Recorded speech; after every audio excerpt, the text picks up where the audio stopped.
Hello and welcome to another podcast of Father and Joe. I am Joe Rocky, here with Father Boniface Hicks. And Father, we're in the middle of a discussion here, talking about how to create evangelization as the new mission of the church. And in last week's episode, we discussed about children entering into baptism, going from the Bible passage of saying, go out and baptize. So today I wanted to kind of flip it on the other side about the adults. Adults that may not be baptized, that were baptized, that need a return. And I just wanted to put a focus upon them in this particular cast and see the best ways to go about that. Well, thanks, Joe. I think it's a critical question how to reach out to those adults who were baptized, maybe even catechized a little bit, but have fallen away from the faith. There are those adults more and more in our culture who are like I was, who were not baptized and who were not raised in the faith, or baptized but never catechized, never raised in the faith. And in all of these cases, that critical step of conversion is the piece that's most important and also perhaps most mysterious. If we look at the teaching of Saint Teresa of Avila, for example, uh, who is one of the great Carmelite doctors of the church, lived in the 16th century, that was the time of the Reformation, Protestant Reformation, and she was a Carmelite nun, cloistered nun, and she uh, really worked on reforming the Carmel and gave a lot of teaching on prayer, gave spiritual direction to people, knew a lot of people. But she described the path of the interior life towards union with God. You and I have discussed several times, Joe, what's our goal? What are we aiming at? Well, we're aiming at union with God. We want to be so united with God that we act with Him and think with Him, and we become more and more one with Him. And then we become more and more godlike in the correct sense of that word, not in the way that Adam and Eve tried to become godlike under the temptation of Satan, that they would become God without God, replacing God with their own powers, but that we become God with God, that we work together with Him so effectively and so closely that it's really a kind of divine activity that we're doing. So the path toward union with Him, St. Teresa of Avila described as a pathway of 7 mansions, going deeper and deeper into our interior, and Christ is enthroned in the center. And she said, there are a lot of people who have not entered into the first mansion yet. And they haven't even started, they're not even in the game, they haven't even started in that process. And the world is so loud and so much with us. And just starting on the path of Christian life, just taking up a life of prayer, entering in, she describes the interior castle as being surrounded with a moat that has all kinds of nasty creatures in that moat. And those nasty creatures are the kind of, sinful habits and sinful activities and self-absorption, self-centeredness, and striving after kind of worldly success and worldly pleasures and all these kinds of things, and just really making that the center of our lives. And we have to be willing to die to some of that, let some of that go, and enter into this pathway, this journey of saying, I want God to be the center of my life. I want to set out on this journey. I want to become really Christian. And what is that initial conversion? And how do you help people make that initial conversion? Again, there's a mystery there. There isn't a, and it's unique for each person. There isn't a kind of one size fits all pathway for that. But there's certainly things that we can do to help that initial conversion. And that's for people who are totally unchurched. That's for people who were maybe baptized and raised in the faith but never took it very seriously.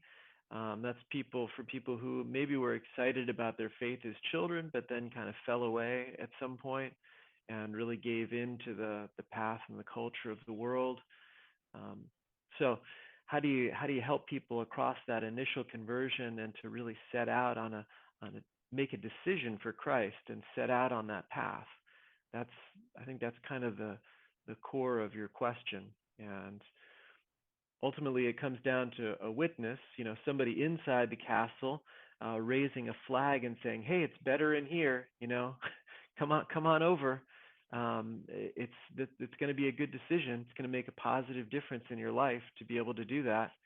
And I think that's really the most critical piece, is being able to give that witness and being able to show a life that's transformed by Christ. I don't think there's any uh, better thing that we can do than that. And then from the point of view of that witness, what concretely can we invite people into?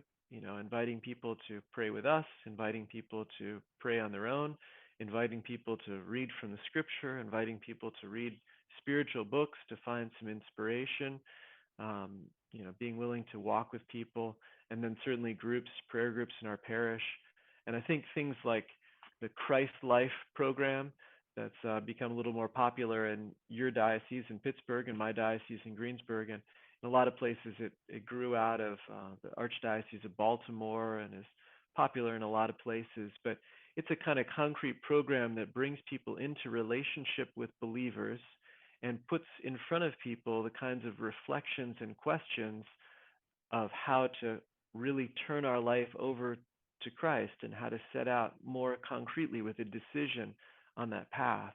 And that's why it's effective, not just because it's a program and we kind of crank people through it, but because it brings people into relationship and leads people to a reflection and invites people to some concrete changes in their thinking and in their decisions and their priorities. And that really opens them to an encounter with Christ and helps them to kind of step over the moat with all of those nasty creatures and to step into a place that they're really on a journey towards the Lord, a journey of discipleship. And so Christ Life follows 3 sessions: discovering Christ, which does very much what I just described, and then following Christ. How does that look as I engage more intensely in my life with Him? What does my moral life look like? What does my thought life look like? What does my prayer life look like? And then sharing Christ is the last stage. Ultimately, my Christianity is always going to stagnate unless I find ways to share it. And so that threefold process can be very, very powerful for people. That's just one example of, I think, a fruitful program that helps to facilitate this kind of witness, encounter, reflection, and then commitment from people to follow the Lord. So I threw a few things out there for you to take in, and happy to take any other directions you want to go with that. Certainly. So, in essence, again, it all starts with having the relationship and trying to get to the best relationship with Christ. And I think that one of the hardest problems that people have or see is they have that instinctual barometer. What is bad? What is good? And the problem is that the enemy of great is not bad. It's good. So you're having people saying, well, I'm not lying, I'm not murdering, I'm not stealing, so I'm not doing bad things. But I'm not doing, as you just mentioned, the bringing more people on board or taking the step into the castle. They're on the road, but they're not entering in because, in part, not seeing what great actually is. And my belief, and part of why we do this, is that there's a lot of people that are in that category of neutral to good that just don't know what great is to be able to get there. They don't want to be destructive. They don't want to be tearing people down. On the other hand, they don't know how or what is better. And I'd like to take a moment here to kind of articulate how to be a witness, how to do that last step, to invite people in, to articulate what the great side would be. When you make a really important point, Joe, that in the question of good and bad, it's not binary. So, in other words, not bad is not the same as good. And I just thought let's take this out to a logical extreme. Somebody who sits and watches television all day, that's all they do. Well, they haven't killed anybody. They haven't stolen anything. They haven't lied to anybody. They haven't done bad in the sort of active sinful sense. But I don't think anybody would consider that to be good, right? That's not a good life. And so, what does good look like? Well, good looks like doing good. And I think all of us have a pretty natural sense of that. We tend to narrow the focus or narrow the field of what good we do and how much good we do. It's like, okay, if I just kind of do good for my family, isn't that enough? Well, the question is, have you really done good for your family if all you've done is good for your family? If you haven't introduced your children to doing good for other people, you haven't ever introduced them to some service, if you haven't introduced them to some sacrifice for people outside of the family, if it's just a closed circle, uh, have you really done good for them? Have you done as much good for them as you can?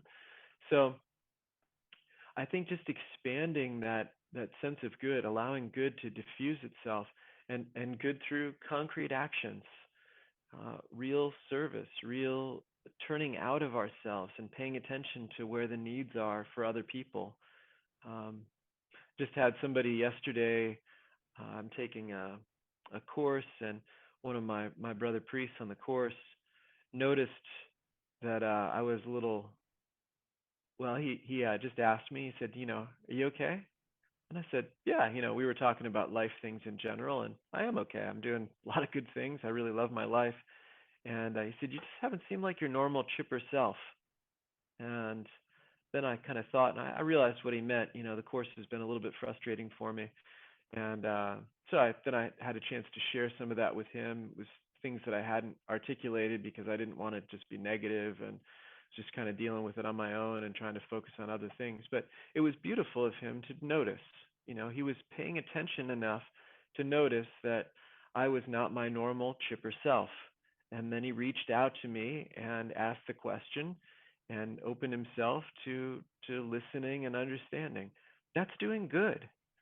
And uh, when we see that people are struggling, when we see that people have problems, when we see, whether it's in the workplace or the people we work with, do we just turn away? Do we just walk past them? And I think any of us would recognize, gosh, if you could be more sensitive to other people, if you could be more helpful for other people, um, that would be a more fulfilling life. And and that's the pathway that Christianity offers us. If we really live a life in Christ, then he's making us more sensitive, more open, paying more attention to what's happening outside of us. We're not so consumed with being self-serving and fulfilling our own needs. And by being less consumed with that, we can be more attentive to what other people are doing. And I think even in the political atmosphere, when we look at politicians, we can tell the difference between people who are checking off boxes so that they can say they've, kissed babies and patted people on the head and have only done that for politically expedient purposes. We see the ones who are really generous, who are really going outside of themselves, who are really listening to people, who are really paying attention to how they can use their power to serve others. I don't think it takes a theologian to describe what it means to live a good life. And then, to go back to your point about not doing wrong, I talk to a lot of married couples, and I hear a lot of problems in marriages. And those problems stem from a lot of selfishness because the fact is, you know, someone just sitting on the couch all day and watching television is not going to live a happy marriage because maybe he's not actively offending his wife, but he certainly isn't doing what he should be doing as a husband, and she's going to be upset about it and feel neglected and be resentful, and rightly so. And she'll challenge him about it and however he handles that, but just not stealing, not killing, not committing adultery, whatever, is not nearly enough. I mean, it's not nearly enough to feel fulfilled in life, to feel like really a good person.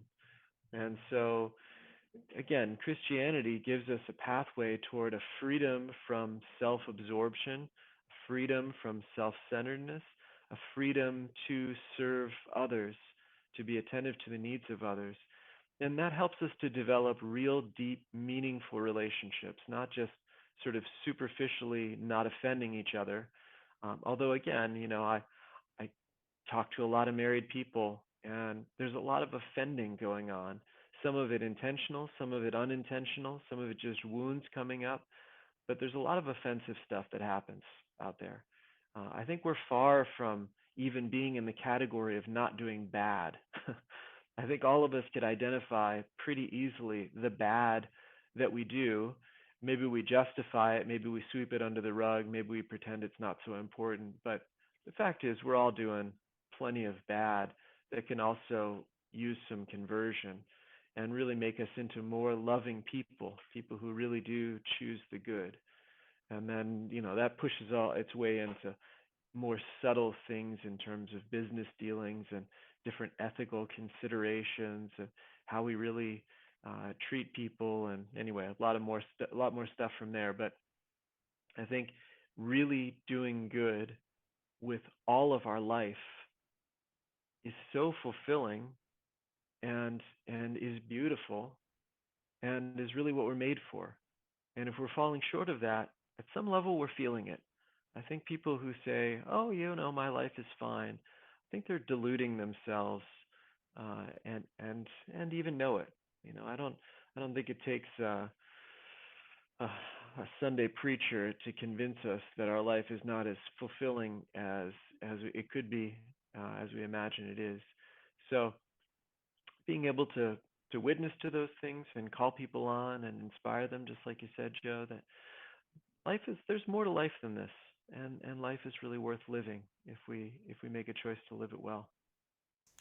And taking the essence of where you just went there was that obviously not being binary, which I think that more and more we try to force people into groups of you're either here or you're there, and that might just be me caught in the trap. But also that if you're doing good, you will know it.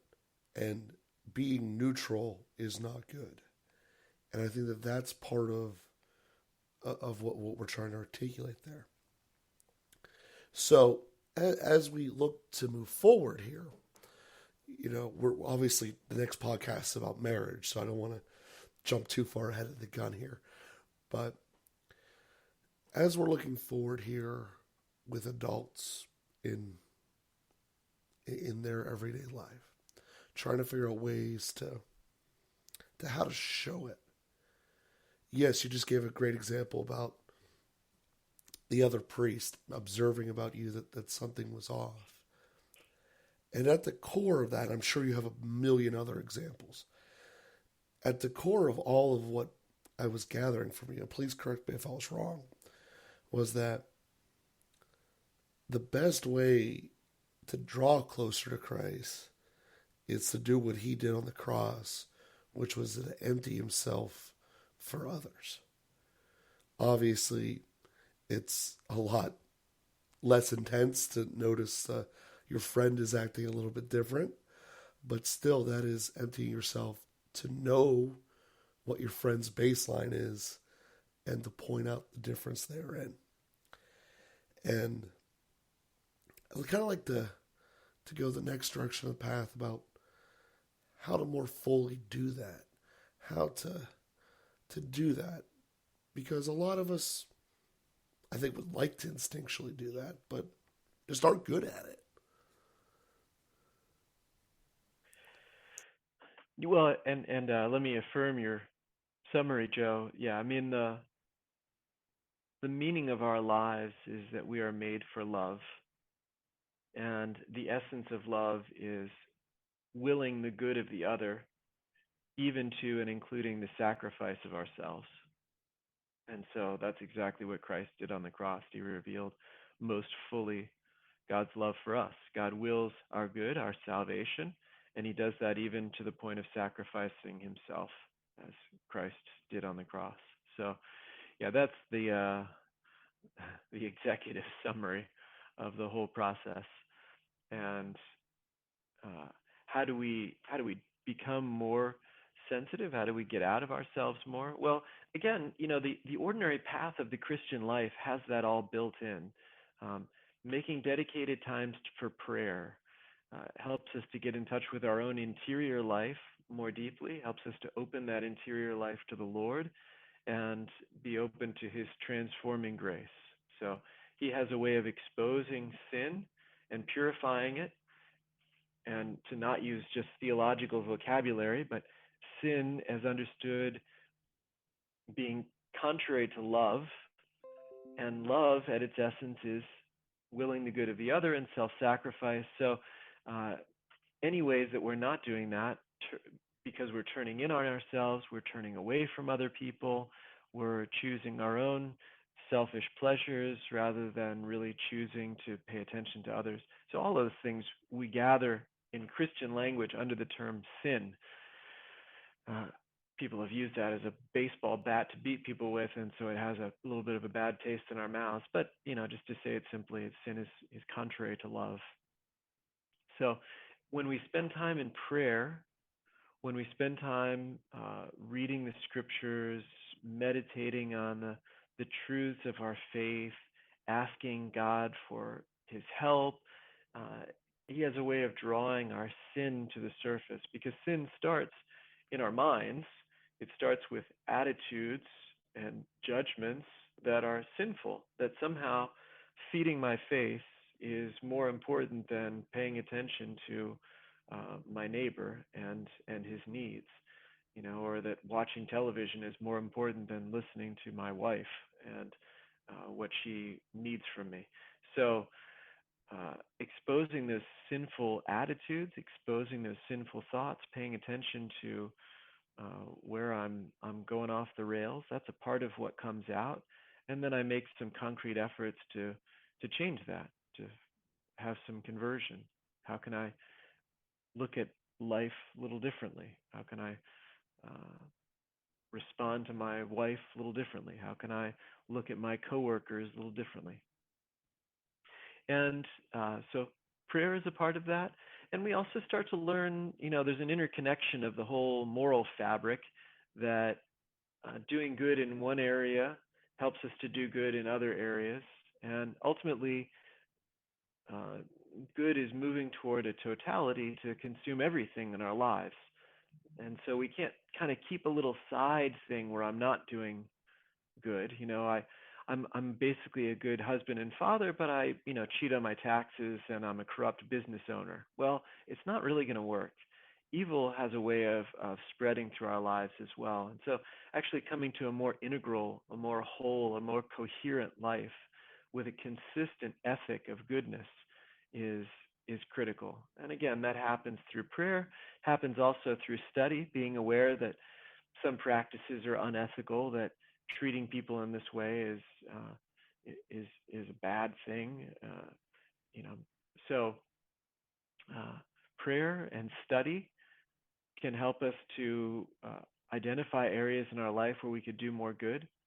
And and then ultimately also, we can't be Christian on our own. We can really only be Christian by being part of a community.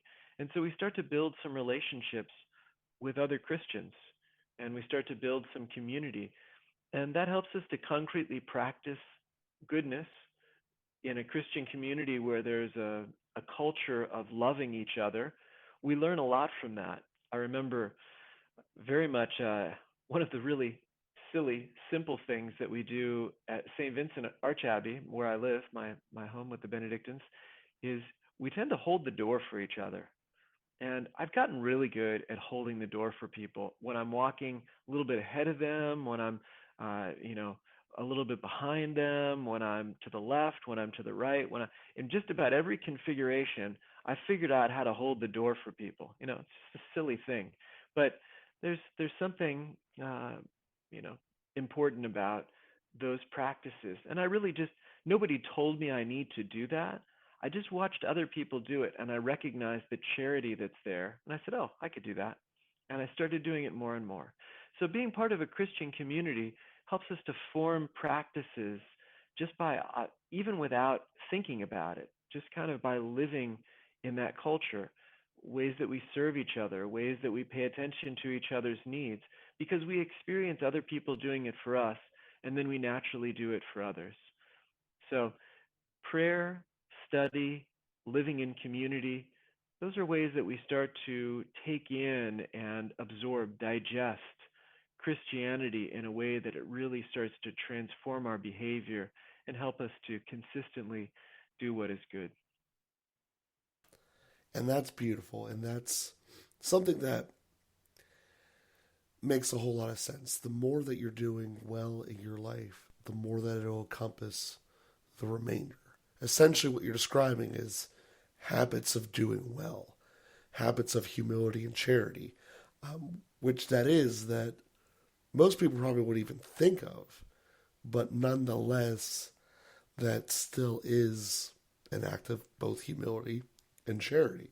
To not have to be the first that's seen entering into a room or what have you. And I'd imagine that each of us out there in our daily lives probably has a number of activities that could reflect into that category that we don't even think of, that we could do a little bit more. And it's probably a good challenge to take forward as we move throughout this week. So again, we'd like to thank everyone for listening to the series here. We are going to be continuing it here next week. Sorry for being a day late here. We had a little bit of a scheduling conflict. Please continue to review us on whatever site you're getting the podcast from. We look forward to talking to you next week.